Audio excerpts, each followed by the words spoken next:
Coach का क्या role है एल्पाइन स्कीइंग जो आप उसे सिखाते हो? ये स्पोर्ट में आपका क्या एक मेजर रोल है?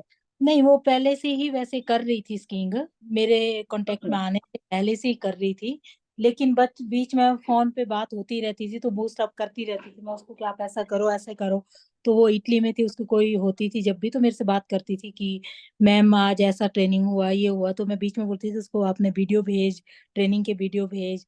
तो मतलब उस तरीके से हम लोग एक दूसरे को वो करते रहते थे। सिंस जैसे ये हमारे साथ हमारी जो सिल्वर जुबली हुई उसमें ये हमारे हम्म। साथ, तो इसने जब क्लाइंबिंग स्टार्ट किया जो हमारे साथ 8,000 मीटर हमारी सिल्वर जुबली के उस उपलक्ष्य में ही हमने ये एक पीक क्लाइंबिंग की थी जो मनीरंग का जी हम्म। रेफरेंस, तो वो हमने हम्म। क्लाइंब, तब से ही हमारी बॉन्डिंग थी अच्छी। बीच में जैसे बहुत सारी लड़कियां थी, ये लोग 8-10 लड़कियां थी जो यंग हम ले गए थे, हम 5-6 लड़कियां जो 5-6 हम जो लेडीज थे वो ओल्ड एक्सपेडिशंस के थे, बाकी सब हम अपने साथ यंग लड़कियों को ले गए। तो उस टाइम से ही हमारी काफी अच्छी वो थी। अभी यहाँ आकर जैसे इसके साथ मैं आई हूँ तो इसको मुझे समझने में इजी होता है और ये भी मेरी बात समझ पाती है। मतलब ऐसे नहीं है कि इसको बहुत ज्यादा समझ में नहीं आता है, बात हम्म। सुनाई उसे, लिप सिंग से वो अंडरस्टैंड करती है ज्यादा। तो बाकी अभी ओके। देख चली हुई है यहाँ जितना होता है, यहाँ पे हम लोग जो स्लोप में कर रहे हैं रोज जा रहे हैं रोज कर रहे हैं, लेकिन आज अनफॉर्चुनेटली वेदर की वजह से हम नहीं जा पाया ऊपर। तो ये रहा एक इश्यूज, बाकी तो अभी ठीक चला हुआ ट्रेनिंग। पर फिर भी ये है कि इंडिया अभी जैसे फर्स्ट टाइम रिप्रेजेंट कर रही है, आने वाले टाइम में बहुत स्ट्रगल बहुत करने की जरूरत है स्कीइंग में, क्योंकि हम्म। यहाँ पर आप देखोगे अब्रॉड में कहीं भी जाकर तो बच्चा 2-2.5 साल से, बच्चा मतलब 2-2.5 साल का भी नहीं होता तो हेलमेट के पहन कर स्लोप में निकाल देते हैं बच्चों को जो नियर बाय। तो वही लोग आगे जाके बहुत बड़े, जिनका इंटरेस्ट बना रहता है तो वो आगे आके बहुत बड़े चैंपियंस बनते हैं, जैसे मिकेला शेफरिन है, जैसे यहाँ पे भी डफ वाली लड़कियां, नीले नीले करके है एक, वो अभी हम्म। जर्मनी से थर्ड आई, और एक स्कॉटलैंड से थी वो फर्स्ट आई। तो मतलब अब इस कैटेगरी में इसको, इनको एक फायदा रहता है कि इसको अपॉर्चुनिटी है वहां पे, जैसे नॉर्मल कैटेगरी के साथ भी ये पार्टिसिपेट कर रही है। ये इसके लिए एक बहुत बड़ा और अच्छा एक्सपोजर है कि नॉर्मल के साथ कर रही है ये, और वहां ये अपनी टाइमिंग वगैरह चेक कर रही है कि कितना टाइमिंग है मेरा, कितना मैं इनसे पीछे जा रही हूँ, तो उसके अकॉर्डिंग मुझे अपना कैसे बेस्ट देना है। तो उसके अकॉर्डिंग इसकी ट्रेनिंग इसने वहां बाहर जाके भी किया। अभी यहाँ पर तो मेरे साथ जैसे 6-7 दिन है ही है, बाकी ये जहाँ बाहर जाती है तो ये कांटेक्ट में रहती है, वीडियोस भेजती है, तो उसमें कुछ पूछेगी कि ये इम्प्रूवमेंट मैम ऐसा है वैसा है, तो जितना हम हमें पूछेंगे तो उतना हम बताते रहते हैं इसको, क्योंकि as a ski hmm. Instructor हम लोग माउंटेनियरिंग और स्की इंस्ट्रक्टर में दोनों को ही करते हैं हम लोग वहाँ पे मनाली हम्म। में। तो चलो अच्छा लगता है कि किसी को बताया और कोई अच्छे उस पे चले लाइन में। एग्जैक्टली ये जो आपने अभी मुझे वेदर कंडीशंस की बात बताई, तो अकॉर्डिंग टू यू क्या बेस्ट वेदर कंडीशंस होती हैं? मेन तो वेदर क्लियर होना चाहिए। बाहर की हम्म। कंट्रियों में अब हम लोग भी वहां पे भी करते हैं, जेएनके में बर्फ स्नोफॉल में भी करते हैं। यहाँ के जो स्लोप है वहां पे बिल्कुल डिफरेंट होता है। कोई बच्चा बाहर से ट्रेनिंग करके आएगा, अगर वो सोचेगा कि मैंने जेएनके मैं तो बाहर से ट्रेनिंग करके अभी मैं यहाँ पे फर्स्ट आऊंगा, तो वो पॉसिबल नहीं हो पाता, क्योंकि यहाँ पे बीटेड स्लोप रहते हैं बिल्कुल प्लेन, और उसमें आप हम्म। स्मूथली सकते हो।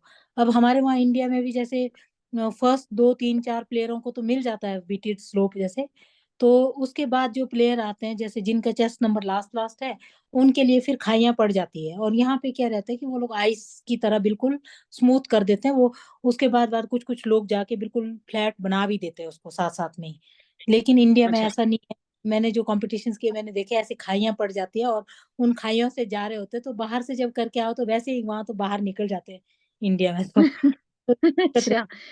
और दूसरा यहाँ पे वेदर जैसे काफी ठंड है, तो टेम्परेचर जैसे मेंटेन रहता है ये स्लोप का, मेल्ट नहीं होता हम्म। जल्दी, जैसे बहुत ज्यादा खाइयां नहीं पड़ती है। अब जैसे इंडिया में अगर आप मॉर्निंग में देखो तो हार्ड काफी जमा हुआ रहेगा, और जैसे हम्म। आफ्टरनून 12 बज गए तो वो मेल्ट होना शुरू हो जाता, तो उसमें स्पीड जो है कम हो जाती है। तो यहाँ पे क्या ओके। है कि एरिया है, जैसा अभी हम आज जाना चाहते थे तो नहीं जा सकते थे, ऊपर विंडी एरिया से स्ट्रॉम चला हुआ था, तो वहाँ पे जैसे ठंडी हवा चली रहती है, तो ऑलमोस्ट जो है कंडीशंस सेम ही रहती है, ज्यादा फर्क नहीं पड़ता। कई कई बार जैसे हो सकता है फर्क पड़े, otherwise rest of the time जैसे सेम ही रहती है जैसे कंडीशंस। या ओके। मार्च जैसे के ऊपर वो, उन महीनों में हो सकता है कि थोड़ा समर आ रहा है, तो थोड़ा बहुत हम्म। फर्क पड़ जाता है, अदरवाइज नहीं। जैसे हम लोग यहाँ जा रहे तो ऐसे सुना बहुत ज्यादा ठंड है, लेकिन जिस तरीके से सोचा था कि बहुत ही ज्यादा ठंड होगी, तो उतनी ठंड भी नहीं है। स्लोप में जाओ है, लिफ्ट में जाओ तो विंडी है काफी, लेकिन थोड़ा नीचे आ जाओ तो इतनी ज्यादा ठंड भी नहीं है अभी। ओके। जैसे कि मैं एल्पाइन स्कीइंग को इतना नहीं जानती हूँ, और मेरे जैसे कई और ऐसे लोग होंगे ऑडियंस में जो नहीं जानते होंगे, तो मैं आपसे चाहूंगी कि आप कोई 5 स्पोर्ट्स टर्म बताइए एल्पाइन स्कीइंग के, जो हमें पता होने चाहिए, ताकि नेक्स्ट टाइम हम और ज्यादा क्यूरियोसिटी और इंटरेस्ट से स्पोर्ट को देखें जब भी वो टीवी पे दिखाया जाए। स्पोर्ट्स में ये अल्पाइन स्की जो है, स्कीइंग में जैसे बहुत सारे, जैसे स्नो बोर्ड स्कीइंग फेडरेशन है, इसमें बहुत सारे इसके, ये एक फैमिली है, लेकिन इसके बहुत सारे पार्ट है अलग अलग।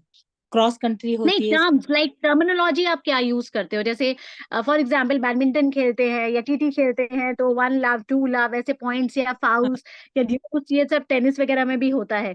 तो इसमें क्या कुछ ऐसे पॉइंट्स गिने जाते हैं? किस बेसिस पे इस, मार्किंग होती है? किस बेसिस इस पे रैंक्स डिसाइड होती हैं? या चीज होती है इसमें। एक है जीएस, जीएस में थोड़े गेट्स लगते हैं इसमें। जैसे मान लो आप 30 गेट लगे, 40 गेट लगे, वो डिपेंड करता है कि जो फिस रूल्स के अकॉर्डिंग जो भी है, उसके अकॉर्डिंग ही हम्म वो गेट लगाएंगे। तो अभी जैसे डफ वालों का है तो थोड़ा सा स्लोप मुझे लगा छोटा है, जैसे ओलंपिक में देखोगे तो बहुत बड़ा स्लोप रहता है, तो उसमें गेट्स भी हम्म ज्यादा। इसमें जैसे अभी कम गेट्स हैं, तो कम गेट इन द सेंस कि जितना हमारे इंडिया में होता होगा जितने स्लोप में, उतना एटलीस्ट यहाँ पे है करने को मिल रहा है। वो गेट्स रहते हैं इसमें, स्लॉलम, जॉइंट स्लॉलम, अलग अलग गेम्स के इसके रेसेस होते हैं। Super okay. जीएस गेट्स काफी दूर होते हैं, उसमें मतलब जिग जैग में जाना होता है। और जीएस जो है उसमें थोड़ा सा नजदीक में होगा गेट, और बीच में जैसे ब्लाइंड गेट लगते हैं, कई बार वो मिस हो गए तो आप डिस्क्वाली हो जाएंगे। और उसमें जैसे अच्छा। आप, हाँ, ऊपर से स्टार्ट पॉइंट से जब वो भेजते हैं तो इलेक्ट्रॉनिक्स लगे होते हैं, तो टाइमर मतलब टाइम आपका अपने आप आ जाएगा नीचे इलेक्ट्रॉनिक्स पे। जैसे आप ऊपर से स्टार्ट करोगे वैसे इलेक्ट्रॉनिक मूव करेगा, जैसे फिनिश करोगे वहां पे भी इलेक्ट्रॉनिक, तो वो टाइमिंग आ जाती है वहां से। तो अकॉर्डिंग टू जैसे फर्स्ट सेकंड थर्ड जो, वो तो टाइमिंग के अकॉर्डिंग ही होता है। जिसका टाइमिंग सबसे शॉर्ट और सबसे कम हो, वो जैसे फर्स्ट होगा हम्म उससे कम, जैसे सेकंड थर्ड जो भी है टाइमिंग का वैसा रहता है। हम्म। इसमें ही जैसे अल्पाइन स्की में ही आपका अलग अलग गेम्स चलता है। जैसे डाउन हिल होती है, वो उसमें जैसे स्टेट ही रहता है, और बहुत दूर दूर गेट लगते हैं। और सुपर जीएस होता है उसमें थोड़ा सा क्लियर, और जीएस होता है उसमें मिक्स रखते हैं, जैसे थोड़ा सा बीच में ब्लाइंड गेट्स देते हैं ताकि वो कंफ्यूज हो जाए। और एक होता अच्छा। है स्लॉलम, स्लॉलम बहुत टेक्निकली रहता है, उसमें काफी गेट्स भी नजदीक नजदीक लगते हैं, उसमें पिन गेट्स होते हैं, वो काफी टेक्निकली रहता है। जैसे आप देखो उसमें छोटे स्लोप में गेट ज्यादा होंगे, बाकी जीएस या सुपर जीएस देखोगे लंबा स्लोप लेंगे, वो गेट्स थोड़ा सा गैप रहेगा, उसमें ज्यादा गैप रहता है। तो ये एक अल्पाइन स्कीइंग के जो ये अलग अलग रेसेस हैं। अभी तो जैसे हम्म मेरे टाइम मैं करती थी तो हमारे टाइम होता था डाउन हिल, स्लॉलम, जीएस, ये रेसें होती थी, और स्कीइंग की जैसे क्रॉस कंट्री होती थी। अभी इसी स्कीम में ही इन्होंने अलग अलग बहुत सारे कर दिए, कंबाइंड है, पैरेलल है, तो उसी गेम का बाइफरगेट करके इन्होंने बहुत सारे बना दिए हैं। तो अभी हम लोग अच्छा। खुद यहाँ पर जब आए तो अभी तो अमीषा जैसे 2 गेम्स में तो 2 में पार्टिसिपेट कर रही है, स्लॉलम हम्म एंड जॉइंट स्लॉलम में तो पार्टिसिपेट कर रही है। लेकिन अभी हम्म। हमने डिसाइड किया कि एक पैरेलल स्लॉलम उसमें भी पार्टिसिपेट करेंगे। शायद आज हम लोग सोच रहे हैं कि रजिस्ट्रेशन डालेंगे उसका, क्योंकि यहाँ आके कुछ चीजें हमारे लिए नई हैं, तो उसको एक्सप्लोर करने के लिए वो चीजें हम उनको इसमें करेंगे इसको आगे। मेरा आपसे अगला सवाल यही है कि मतलब रिस्क फैक्टर्स क्या क्या होते हैं? मैं actually I also want to ask Kamisha कि इतनी हाइट से कभी डर नहीं लगा, जहाँ एक डिसेबिलिटी भी कहीं ना कहीं आप कैरी कर रहे हो? मेरे फादर आर्मी मतलब आर्मी से हैं, आर्मी से रिटायर्ड हैं। हम पूरे मेरी पूरी होल फैमिली जो है आर्मी से बिलोंग करती हूँ। और ऐसे में मैं अगर आर्मी की बेटी हूँ तो मुझे लगता है कि मेरे फादर ने हमेशा मुझे स्ट्रांग बनाया है। और बचपन से लेके जो मैंने अभी तक सफर किया है, मतलब मुझे नहीं सुनाई देता है। और मेरे बाकी जैसे भाई भी हैं, बहन भी हैं, तो उन्होंने मुझे कभी भी ऐसे कंपैरिजन नहीं किया, और उन्होंने कभी मुझे ये फील नहीं होने दिया कि तुम अलग हो। और मुझे नॉर्मल स्कूल में ही उन्होंने मुझे पढ़ाया है, लिखाया है। जैसे कि मैं अगर आपको बताऊं कि मैंने 7 इयर्स के बाद बोलना स्टार्ट किया था, और बहुत सारी प्रॉब्लम्स आती थी मुझे नॉर्मल स्कूल में पढ़ने में, और नॉर्मल स्कूल जो नॉर्मल बच्चे होते थे उनसे बातचीत करने में बहुत सारी दिक्कतें आई हैं। तो ऐसे में मेरे फादर जो है और मेरी मम्मा जो है, उन्होंने मुझे हमेशा मुझे सपोर्ट किया। उन्होंने हमेशा मुझे स्ट्रांग बनाया है और मुझे एक नॉर्मल स्कूल में पढ़ाया लिखाया, जिसकी वजह से मैं इतनी एडुकेटेड हूँ। मुझे मतलब एम टेक करवाया है, उन्होंने एम टेक मुझे पढ़ाया है। यहाँ तक पढ़ा के मुझे इतना इंडिपेंडेंट भी रखा कि जब भी मैं कंट्री के बाहर भी जाती हूँ तो मुझे डर नहीं लगता, क्योंकि ऐसे में बहुत सारे पेरेंट्स होते हैं जो अगर देखा जाए तो लड़कियों को बाहर नहीं भेजते हैं। और मेरे एक ऐसे पेरेंट्स हैं जो मेरे को ये सब होने के बाद भी मुझको बाहर भेज देते हैं। उनको उनको लगता है कि मेरी बेटी बहुत स्ट्रांग है, क्योंकि उन्होंने बनाया है मुझे स्ट्रांग। तो नहीं, मुझे नहीं डर लगता। लाइक आपने एमटेक भी करा है, एमसीए की भी डिग्री है आपके पास, तो मुझे ये बताइए कि आपको क्या लगता है एजुकेशन का क्या रोल है एक खिलाड़ी के जीवन में? हाँ, क्योंकि जब जब क्योंकि लड़कियों के लिए एजुकेशन बहुत इम्पोर्टेंट है। मतलब एजुकेशन बहुत इम्पोर्टेंट रोल है, क्योंकि जब लड़कियां पढ़ेंगी लिखेंगी तो तभी जाके वो आगे चल के कुछ कर पाएंगी। उनको हर चीज का नॉलेज होगा कि हाँ, हमारे आसपास क्या हो रहा है। अभी जैसे मेरे साथ जो जो फेस मैं कर रही हूँ, मुझे अभी मैंने इतनी पढ़ाई लिखाई की है तो मुझे हर चीज का नॉलेज है। आज की डेट में टेक्नोलॉजी इतनी आ गई है कि कोई मतलब हमें किसी से पूछने की भी जरूरत नहीं पड़ती, हम गूगल में सर्च कर लेते हैं कि हाँ। तो मुझे लगता है एजुकेशन का बहुत इम्पोर्टेंस रोल है। और खासकर स्पोर्ट्स में भी, जब कोई मान लो अगर मैं टर्की में आई हूँ तो टर्की में लैंग्वेज का भी कितना प्रॉब्लम होता है। तो हम इंग्लिश में बोल सकते हैं, लाइक कई बार टर्कीज में इंग्लिश नहीं आती है तो गूगल में हम लोग ट्रांसलेट करके बता देते हैं इंग्लिश से टर्कीज में कि ये हमको ये रिक्वायरमेंट है, ये चाहिए। तो मुझे लगता है एजुकेशन का बहुत बड़ा रोल है। और अगर हमारे देश की बेटियां पढ़ेंगी लिखेंगी तो आगे बढ़ेंगी। बिल्कुल। और ये जो विमेंस डे आ रहा है ना, इस पे इससे ज्यादा इम्पोर्टेंट मैसेज नहीं हो सकता लड़कियों के लिए, औरतों के लिए भारत की, कि इस चीज का प्रण लें कि लिटरेसी रेट को अमंग्स द विमेन हमें हर हालत में बढ़ाना है। और इसके साथ ही मैं जानना चाहूंगी कि आपने पीक्स यानी 10 माउंटेन पीक्स क्लाइंब करी हैं as far as I know, तो व्हाट नेक्स्ट, आगे क्या करने का इरादा है और कितनी ऊंचाइयों को छूना है? व्हाट्स योर इमीडिएट गोल? मेरा गोल है कि मैं 7 कॉन्टिनेंट की हाईएस्ट पीक क्लाइम करूं और इसे वर्ल्ड रिकॉर्ड बनाऊं। मैं आपको एक पहले ये बताना चाहूंगी कि मैं एवरेस्ट में जब मैंने क्लाइम किया था तो 2 साल बाद मुझे पता चला था कि मैं इंडिया की पहली पर्सन हूँ डेफ कैटेगरी में जिसने माउंट एवरेस्ट को क्लाइम किया है। और ना कि इंडिया की नहीं, वर्ल्ड की भी पहली पर्सन हूँ जिसने माउंट एवरेस्ट को क्लाइम की।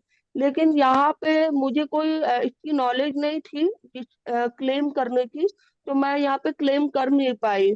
तो मुझे उसके लिए नेपाल गवर्नमेंट का सर्टिफिकेट चाहिए था जो इलीगली था, क्योंकि 2 साल के बाद आप आ रहे हो तो नहीं मिल सकता।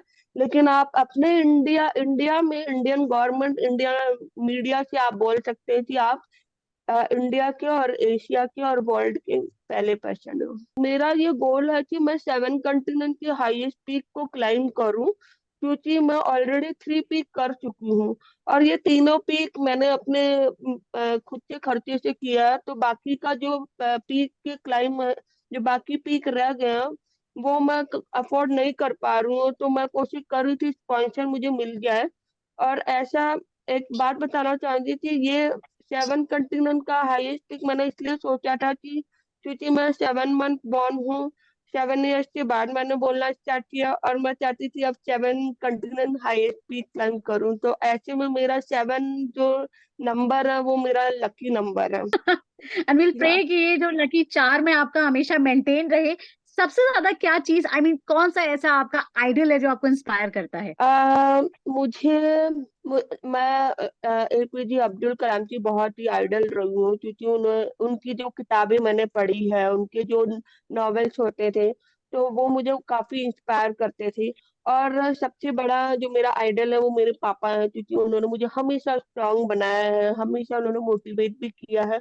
और तीसरा मैं बचेंद्री पाल मैम का नाम लेना चाहती हूँ, क्योंकि उनके गाइडेंस ने ही। और एक और बात जो है, जब मैं मैम के पास बैठी थी तो मैं डरती थी कि क्या होगा। और मैं अपनी प्रॉब्लम को शेयर करती थी मैम के साथ, तो मैम ने मुझे एक चीज बोला कि हमेशा दुनिया में बहुत सारे लोग ऐसे हैं जिनकी आंखें नहीं है, जिनके बोलने में दिक्कत होती है, जिनके हाथ नहीं है, पैर नहीं है, फिर भी लोग कर रहे हैं। तो मेरा यहाँ पे कम्युनिकेशन का बहुत बड़ा प्रॉब्लम था कि मैं फेस करती थी। और जब मेरे साथ 4 लोग या 5 लोग बैठे होते हैं तो वो लोग मुझ पे हंसते हैं, तो कहीं ना कहीं वो फील भी होता था। तो इसलिए फिर मैं मैम के साथ ये बातें शेयर करती थी, तो मैम ने मुझे वो इंस्पायर किया। तो आज मैं बोल रही हूँ, आज मैं आपके साथ बात कर रही हूँ, मैं हिचकिचा नहीं रही हूँ, डर भी नहीं रही हूँ। तो ये तीसरा मैं मैम का ही नाम लेना चाहूंगी। बिल्कुल, और इस डर के आगे ही आपको विक्ट्री जरूर मिलेगी। इसी के साथ इस इंटरव्यू को मैं एंड करती हूँ। Thank you so much for your time, and I really really wish you luck for tomorrow, as 7 is your lucky digit. May it thank you. create magic for you tomorrow. My love and praise for you. Thank you so much, ma'am. Thank you so much.